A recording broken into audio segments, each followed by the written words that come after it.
Forward. This is a long story. If you want to listen, please subscribe.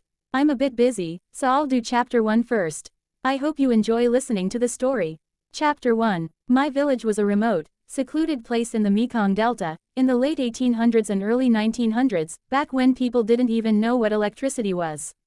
Houses were scattered across vast lands, only a few roofs visible from afar. Trees grew wild like a forest, the ground hardly ever saw a ray of sunlight. On the riverbanks there were coconut palms, nipa palms, ban trees, and dense patches of cam vines. There were abandoned graves everywhere, with no one knowing where they were.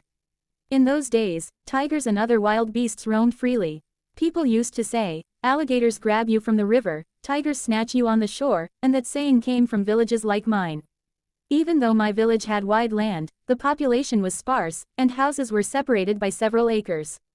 Whenever there was a celebration, you had to run around for hours just to invite the whole village. With this, I'm sure you can imagine the scenery of my village. The story I want to tell begins with the wildness of my village. Because it was so wild, tales of ghosts and spirits were very common. My story comes from what my grandfather told me, so I want to speak as if I were him, to make the story more vivid. Near my village, there was a family grave of a wealthy landowner. The family was Chinese, so they were very meticulous about feng shui. Also, in those days, grave robbers were common, so the family had carefully sealed the tomb. Later, during the war, nobody knew where the landowner went, leaving the grave abandoned. Weeds grew taller than a person, thorny bushes sprawled everywhere, and no one cared for it. The grave was full of venomous snakes, cobras, krites, vipers, lying across the tomb's floor.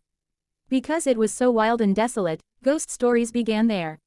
One day, a man from the village was herding cattle nearby. The grass there was thick, and there were countless deep holes full of water. He got so absorbed in catching fish that he didn't notice the sunset. When he finally remembered, he couldn't find his buffalo. He searched for a long time, thinking maybe the buffalo was full and went back to the pen on its own. He carried his string of fish home casually, but when he arrived, none of the buffalo were in the pen. So he and his wife lit torches to search. They looked all night but found nothing. He said to his wife, "Could it be that they wandered into the graveyard?" His wife nodded, saying, "Maybe they got distracted eating and ended up in there." "But how can we go in? That graveyard is full of snakes and scorpions," she trailed off. After thinking for a while, he said, "Let's go ask the husband of Brother Hai and Uncle Ba to help. Uncle Ba knows a lot about these things." So the couple went to get them. They returned with torches and stepped into the graveyard. Uncle Ba suddenly froze. In the dim torchlight, he saw a shadow far away.